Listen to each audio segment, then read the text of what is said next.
তো হ্যালো বন্ধুরা, আজ আবার একটা নতুন ভিডিও নিয়ে চলে এসেছি। তো তোমরা সবাই জানো, আগের ভিডিওটা দেখেছো যে সুফল রায় যে 2018 সালে 5702 যে ভ্যাকেন্সিটা বেরিয়েছিল পুলিশের, সেখানে সিলেক্টেড হয়েছিল। তো আজকে আমি সুফলের কাছ থেকে জানবো যে সুফলের ইন্টারভিউতে কি কি কোশ্চেন ধরা হয়েছিল, তার ইন্টারভিউ এক্সপিরিয়েন্স কি, কতজন ছিল।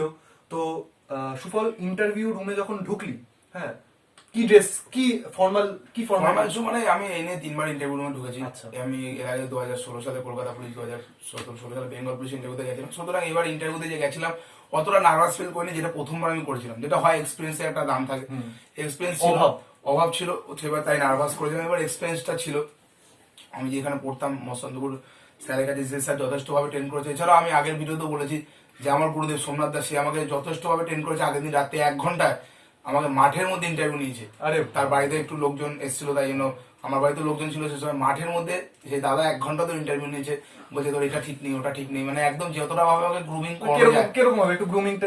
গ্রুমিংটা করা, মানে আমার হাঁটাটা ঠিক হচ্ছিল না। মানে দাদা বলছিল হয়তো হাঁটা ঠিক আছে, কিন্তু দাদার মনে হচ্ছিল না হাঁটাটা ঠিক আছে। যেহেতু দাদা 10 বছর সার্ভিস করেছে, সে দাদা 8টা ইন্টারভিউ দিয়ে গেছিল, তাই জন্য তার এক্সপিরিয়েন্সের দাম আছে, 10 বছর সার্ভিস করছে সে দাদা। তাই জন্য বলছে আমার মনে হচ্ছে হাঁটাটা ঠিক নেই, তার মুখের কথাবার্তা বলাটা মানে কি ফ্লুয়েন্টলি বলতে পারছি না, বা একটা হাসি হাসি মুখ সবসময়। যে আমি একটা ইংলিশে বলতে হবে না বাংলায়? যে যেটা করবে, যদি কেউ ইংলিশ মিডিয়াম স্টুডেন্ট ইংলিশ বলে, অবভিয়াসলি যে আইপিএস থেকে সে বাংলা ইংলিশ থেকে সব জানতে হবে, নাহলে হিন্দিও জানতে হবে। নাহলে ওই ব্যাপারে চাকরি সে করতে হবে না। সে যদি কোনো হিন্দিভাষী হয়, তাকে বাংলা অন্তত জানতেই হবে, কারণ সে ওই ব্যাপারে চাকরি করতে হবে। কারণ পুলিশের নিয়মই আছে, তুমি পুলিশের চাকরি করতে তোমাকে মিনিমাম ন্যূনতম বাংলা জানতেই হবে, আর তুমি পারবে না। প্রথম কথা, আমাকে ওইভাবে অনেকটা ট্রেন করেছিল। অ্যাটলিস্ট আমি প্রথম যে 2বার ইন্টারভিউ দিয়েছিলাম, ওগুলো আমি আর বলছি না, আমি নতুন যেটা দিয়েছি সেটাই আমি বলছি। প্রথমে ঢুকলাম, ঢোকার সময় বলতে হবে যে স্যার আমি আসতে পারি, এভাবে নমস্কার বলে। ড্রেস ছিল আমার হচ্ছে নেভি ব্লু কালারের জামা, ফুল শার্ট, গোটানো কোনোদিনই করা যাবে না, তোমার ফুল শার্ট। আমি ঘড়ি পরিনি, ইচ্ছা করে স্যার বলে হাতে ঘড়ি পরতে পারো, কিন্তু রবারের ঘড়ি, মানে ওই চেন ঘড়ি না, মানে যেগুলো ফর্মাল ঘড়ি পাওয়া যায় সুন্দর, সেরকম ফর্মাল ঘড়ি পরে যেতে পারো ইচ্ছা করলে, ঠিক আছে। যদি কেউ ঠাকুরের টিপ লাগিয়ে নিয়ে যা, কোনো অসুবিধা নেই। ওইসব ভুলভাল কথা নিয়ে না, তুমি আমি লাগিয়ে নিয়ে গেছিলাম বলেই বলছি। দইয়ের ফোঁটা সে লাগিয়ে নিতে পারে, হয়তো সেটা নিয়ে কোশ্চেন করতে পারে, সেটা কোনো বড় ব্যাপার না। সেটা মানুষের ভক্তি, ওটা তো কোনো বাজে কিছু নেই, সেটা করতেই পারে, ভক্তি বিশ্বাস মানুষ করতেই পারে ওটা। কিন্তু ওটাকে ন্যূনতম মধ্যে করতে হবে, বড় মানে একদম সে ডাকাতের মতো টেনে গেলে হবে, ন্যূনতম মধ্যে করতে হবে, ঠিক আছে। এটা সুন্দর লাগবে, দেখতে পোলাইট লাগবে একদম। এবার গেলাম আমি, কালো কালারের প্যান্ট আর কালো শু, পুরো পালিশ করা থাকবে। কোন রকম কোন ফর্মাল শু, মানে ওই স্টাইলিশ শু, মানে রোমিও চলবে না, যে ছোটা লোকার শু করলে হবে না, নাগরাই জুতো করলে হবে না, তোমাকে ফর্মাল শু পড়তে হবে। এবার দাদা যথেষ্ট গ্রুমিং করে দিয়েছিল। আগের দিন রাত্রে আমি খুব টেনশনে ছিলাম, দাদা বলেছিল চিন্তা করিস না। তারপর আমি ঠাকুর নমস্কার করে আমি নিজের মতো চলে গেছিলাম। কতজন ছিল ইন্টারভিউ রুমে? আমাদের রুমে মোটামুটি আমাদের শিফটে 30 জন মতো ইন্টারভিউ দিয়েছিল। এবার আমার সম্ভবত 17-18 জনের নাম ছিল। এবার প্রথম দিকে একটু চাপ হয়, লাস্টের দিকে চাপ হয়, মিডিল দিকে সবাই বলে, মানে এটা কথোপকথন আছে, অতীতের পুরোনো কথা, যে মিডিলের দিকে গেলে একটু আগে গেলে বাঘে খায়, পরে গেলে সোনা পাচ্ছে না, মাঝে গেলে সব ঠিক আছে, দুদিকে বাঘেও খাচ্ছে না, সোনা পাচ্ছে না। ইন্টারভিউ বোর্ডের যেই মানে অ্যাপিয়ারেন্সটা, ওটা নাকি খুব থমথমে হয়। ইন্টারভিউ রুম সবসময় সাইলেন্ট থাকে খুব, মানে প্রিন্ট অফ সাইলেন্স, একটা পিন পড়লে তুমি ওখানে আওয়াজ পাবে। আমাকে ঢোকার সময় বলতে, কতজন ছিল? 7 জন ছিল। আমি বাইরে তোমাকে একটা কনস্টেবল গ্রুম করে দেবে, ড্রেস ফ্রেস যদি একটু ভুলভাল থাকে একটু ফিটফাট করে দেবে। সবসময় ইন্টারভিউ রুমে গেলে সিনা টান করে ঢুকতে হবে, কারণ এটা পুলিশের জব। তোমাকে দেখে হাঁটা চলা দেখে বুঝবে যে ছেলেটার মধ্যে অ্যাবিলিটি আছে। তোমাকে সিনা টান করে ঢুকে বলতে হবে যে স্যার আমি আসতে পারি, বা প্রথমে বলতে স্যার আমি আসতে পারি, তারপর যখন বলবে হ্যাঁ আসুন, তখন গিয়ে বলতে স্যার আপনাদের সকলকে আমার নমস্কার। তখন ওরা বলবে যে বলবে বসুন। আমি তখন বলতে পারি যে ধন্যবাদ স্যার সবাইকে। বসলাম, তো আমাকে বললো যে আপনার নাম? এখন সুফল রায়। বললো কোথা থেকে এসছেন? নাহলে আমি উত্তর 24 পরগনা জেলার টিটাগড় থানার অন্তর্গত কলতা গ্রাম থেকে এসেছি। তারপর বললো যে আপনার কোয়ালিফিকেশন কি? আমি এখানে ইঞ্জিনিয়ারিংটা পরে বলেছিলাম, প্রথমে বলেছিলাম মাধ্যমিক। তা বললো যে এখন আপনি কি করছেন? যে আমি এর আগে কলকাতা বেঙ্গল পুলিশের ইন্টারভিউতে পাস করেও হয়নি, আমি লোকো পাইলটও থার্ড স্টেজে কেটে গেছি, এলপি লোকো পাইলট, এক্সটার্নাল লোকো পাইলটে। তা বললো যে এখন কি করছেন? এখন আমি বাউন্সারে কাজ করি। তো বললো কোথায় কাজ করেন? আমি কলকাতায়। বললো কত টাকা করে দেয়? আমি ওখানে টাকার অ্যামাউন্টটা কমই বলেছিলাম। তারপরে 300-400 টাকা করে দেয়। কতক্ষণ ডিউটি হয়? 8-10 ঘন্টা ডিউটি হয়, কখনো 12 ঘন্টা হয়, কোনোদিন 2 দিনও ডিউটি করতে হয়েছে টানা। শুটিং এর যখন আমাদের ডিউটি, বিভিন্ন পিকু বয়ে শুটিং আমি ছিলাম, বিভিন্ন রকম বয়ে ফয়ে শুটিং এ যখন হয়, বলিউড পিকু, হ্যাঁ, যেটা আমাদের কলকাতায় শুটিং হয়েছিল, সেখানে ডিউটি করতে হয়। আমাদের মতো অনেক ছেলে লম্বা চড়া যারা আছে, যারা ভালো বডি আছে, তাদের আমার হবে। তোর তো ওর পুলিশের চাকরি অলরেডি ঘাড়ে ঝুলছে, মানে কিছুদিন পরে জয়েন করবে, ও মজার জন্য এটা বলছে। এবার আমাকে বললো কার কার সাথে ডিউটি করেছো, আমি বললাম আমি Amitabh Bachchan sir, Shreya Ghoshal, Kumar Sanu sir, Shreya Ghoshal madam, তারপর টলিউড বাসা সৌরভ গাঙ্গুলি, এছাড়া সৌরভ গাঙ্গুলি আমাদের ইন্ডিয়া টিমের সচিন টেন্ডুলকার, সচিন টেন্ডুলকারের সাথে পরে আমি দেখা করেছি, তখন আমি এটা মানে বলিনি ওটা আর কি। ব্যাপার না, মানে ওই তারপর মাইকেল ক্লার্ক আজকে বলেছি, সকালে উঠছে সৌরভ গাঙ্গুলি, কালকে সকালে উঠছে, ওরকম কোনো ব্যাপার না, এজেন্সি যেখানে পাঠাতো ভগবানের দয়া ভালো ভালো লোকের সাথে ডিউটি করতে পেরেছি। এছাড়া স্পেশালি সম্রাটদার আশীর্বাদ এবং পাশে থাকার জন্য, না হয়তো এই জায়গাটা কোনোদিনই পেতাম না। তারপর বললো যে তোমার আর কি কি ইসে করো তুমি, বললাম এগুলো করি। তা বললো যে ঠিক আছে তোমার ইসে আমার সার্টিফিকেট গুলো দেখছিল। তা বললাম আমি যেহেতু ড্রয়িং করেছিলাম, বললো কতদিন ড্রয়িং করেছিলাম, 3 বছর করেছি। বললো ল্যান্ডস্কেপটা পোয়েট্রেট, ল্যান্ডস্কেপটা বেশি করি, মানে হবি, এটা হবি, পোয়েট্রেটটা কম করি। যার যা সার্টিফিকেট আছে আমি বললো সব নিয়ে যাবে, সে যাই সার্টিফিকেট হোক, স্কুল লেভেল থেকে একদম আপ টু কলেজ লেভেল অব্দি সমস্ত সার্টিফিকেট তারা দেখে। কি কি সার্টিফিকেট প্রডিউস করতে হচ্ছে, মানে করতেই প্রডিউস করতে হবে তোমার মাধ্যমিক, মিনিমাম মাধ্যমিক।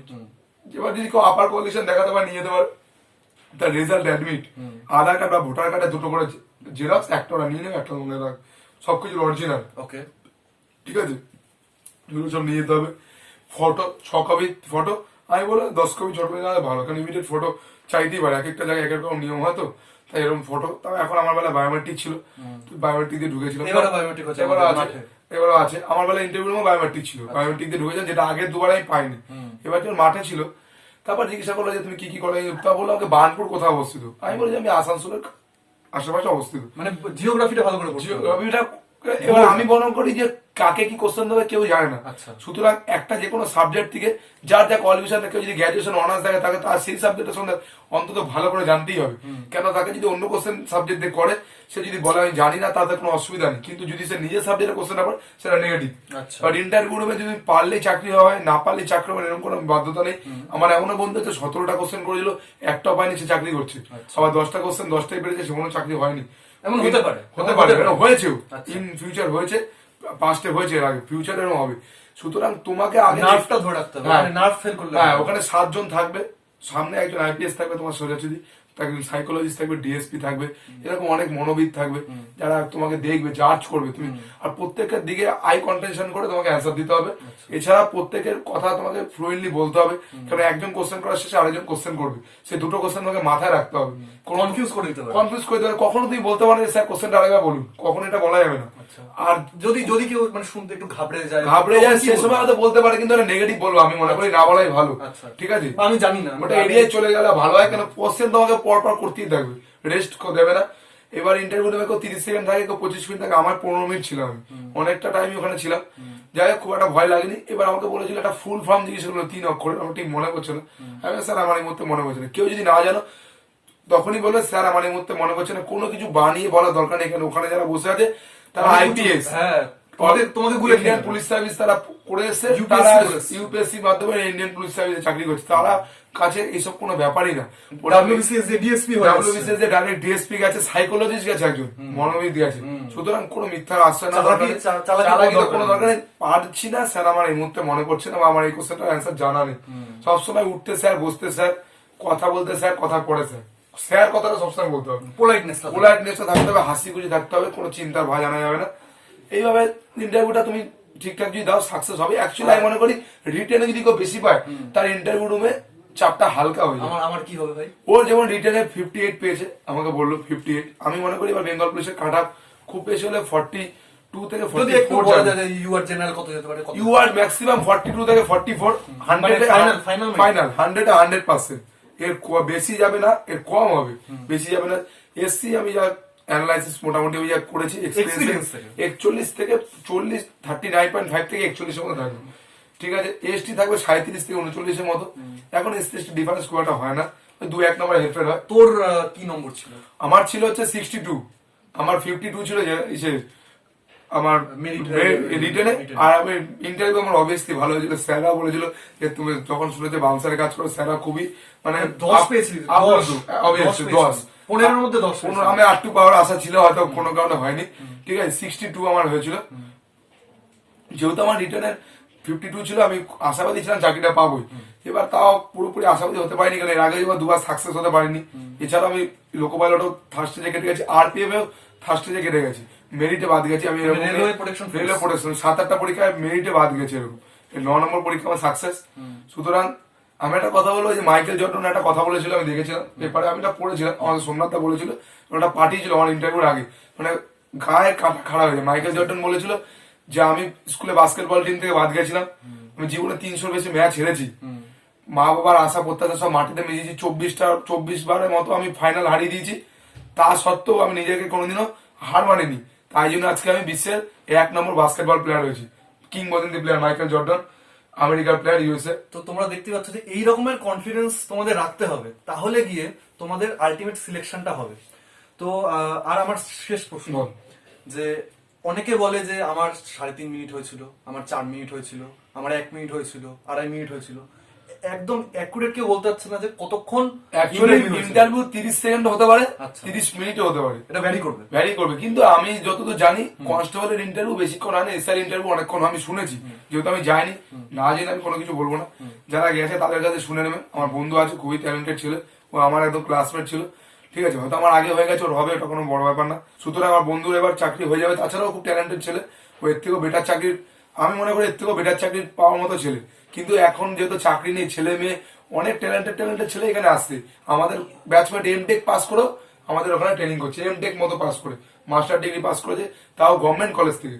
সুতরাং ওইসব কোনো ব্যাপার না। আমি মনে করি যে যদি চেষ্টা থাকবে চাকরি হবে। আর ইন্টারভিউ 30 সেকেন্ড হতে পারে, 30 মিনিট হতে পারে, কিন্তু এমন ভাবে আমি ইন্টারভিউটা দেবো যাতে আমি বেরিয়ে আমি বুঝতে পারি যে হ্যাঁ আমার হওয়ার চান্স আছে, কিন্তু কেউই বলতে পারে না যে আমার হবে। তো কোথায় পড়েছিল? আরক্ষা ভবন না আমার ব্যারাকপুরে? একবার দিয়েছিলাম ব্যারাকপুরে এসবিএসপি তে, একবার কলকাতা পুলিশ দিয়েছিলাম রিপন স্ট্রিটে, ওখানে কলকাতা পুলিশের একটা ভবন, আর এই লাস্ট আর লাস্টেরটা দিয়েছি আরক্ষা ভবনে। আরক্ষা ভবনে। তো তোমরা দেখলে, আমার সেকেন্ড শিফটে ছিল ইন্টারভিউ। তো তোমরা দেখলে যে কি কি এক্সপিরিয়েন্স আমার বন্ধুর, যে একদম লাইভ এক্সপিরিয়েন্স, কিভাবে তোমরা ইন্টারভিউ দেবে। আই হোপ তোমাদের কিছু আমার মতো ছেলে বলে যারা মেন দিয়েছো, যারা পরে ইন্টারভিউ দিতে চলেছো, তো তাদের অনেকটা হেল্প হবে। তো আশা করছি তোমাদের ভালো লেগেছে ভিডিওটা। আমার বন্ধুর চ্যানেলটা সবাই লাইক আর সাবস্ক্রাইব করে দেবেন, ও খুবই ভালো ভালো ভিডিও ছাড়ছে, আমি দেখেছি। ট্রেনিং সেন্টারে বসে আরো কিছু ভিডিও আপনাদের পাঠাবে, যেগুলো পড়লে আপনারা উপকৃত হবে, আপনাদের আপডেট থাকবে সবকিছু, কখন কি ফর্ম বেরাচ্ছে, কোনটা কি বিশেষ করে দরকার, ও সবকিছু পাঠিয়ে দেবে। সবাই একটু kindly like and share and subscribe করে দেবেন। Thank you for watching the video.